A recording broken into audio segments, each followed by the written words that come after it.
Now's the congressman you saw just a moment ago, Todd Rokita, a Republican from Indiana. Welcome, Congressman. Hey, Carol, good to be back. Can we just get the paycheck thing out of the way? Because we did a lot at the top of our show about lawmakers accepting their paychecks while government workers can't get their paychecks at this particular time. Are you accepting your paycheck? I am. I'm here at my duty station trying to keep the government open. We produced no less than 4 different scenarios and plans that Harry Reid and the Senate Democrats, along with the president, have all rejected. So as long as I'm at my duty station, as long as I'm working, I'm going to keep my paycheck. But you know how angry a lot of people are across the country that lawmakers are choosing to keep their paychecks. They said, why should you keep your paychecks when government workers can't receive theirs because you're actually not doing your job?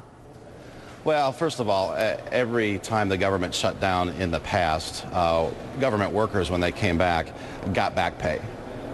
And furthermore, even the lawmakers who are saying they won't get paid have to get paid under the Constitution. So the best they're doing is holding their pay at the clerk's desk. So why don't you hold your pay or donate it to charity like so many other lawmakers are doing? Well, I'm very fortunate and lucky that Kathy and I both donate a lot to charity. And we're privileged to be able to do so, and we'll continue to do so. But it sends the wrong message. I don't intend to send the message that I'm not doing my job. In fact, we are doing our job.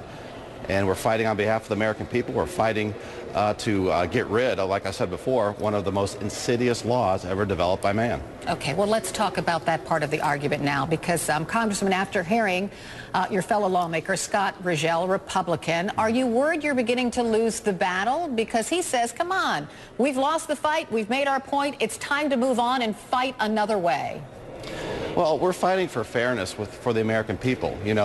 President Obama has delayed about 19 different parts of this law over the last 8 months. One of those was a delay of what we call the employer mandate, the idea that the big companies in this country don't have to abide by a portion of Obamacare. We think if it's not ready for prime time for big companies, individuals should have that same break, and we should delay the individual mandate as well. But see, we're going to get into the same fight. Carol, hold on, Carol. We also should make sure that Congress is equally under this law like the American people are. If it's so good for the American people, it should be good for Congress.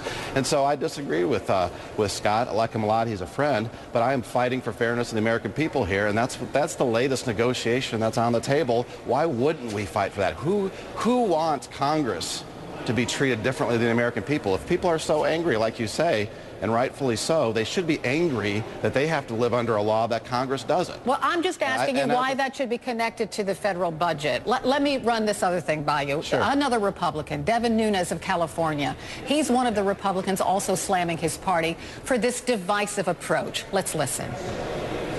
Now that we have made the jump, set ourselves on fire and made the jump, we are now in the valley of death. We decided to go into the valley. We have to run together. We have to stay together in order to fight the onslaught that's coming from the White House.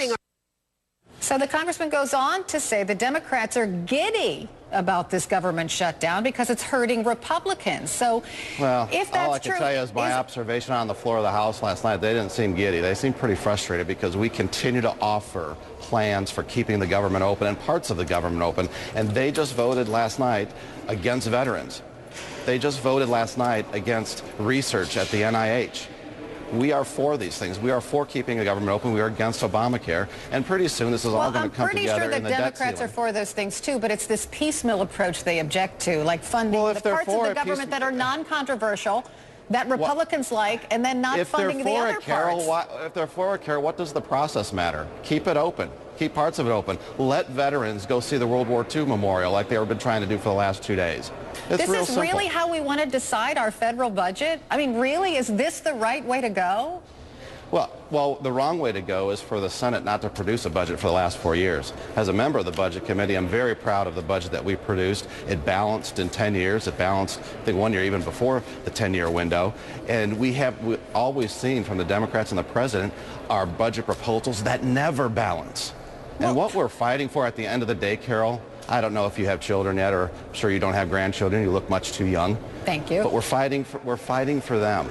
Every child born today has $60,000 of debt assigned to them. That's their assignment of the public debt. If you're fighting, and it continues to go on. It's not even the $17 trillion now, Carol. It's the $100 trillion that's on the way if we don't reform the way we do business here in Washington. And that's really what this fight's about.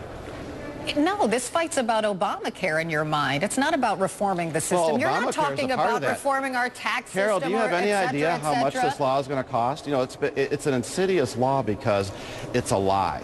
Do you know how much? Do you know how much it costs affordable. every day the government is partially shut down? You're costing taxpayers millions and millions of dollars. I understand that, and Obamacare is going to cost the children of tomorrow $2 trillion just over the next 10 years. So Obamacare hurts this economy. Obamacare hurts this country much more than any government shutdown.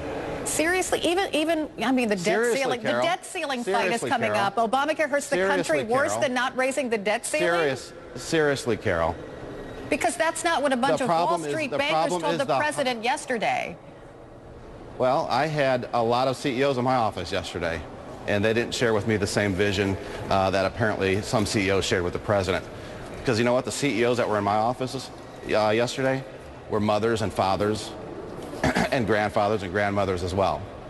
And every generation, Carol, including ours, to date, has cared more about the future generation than ourselves.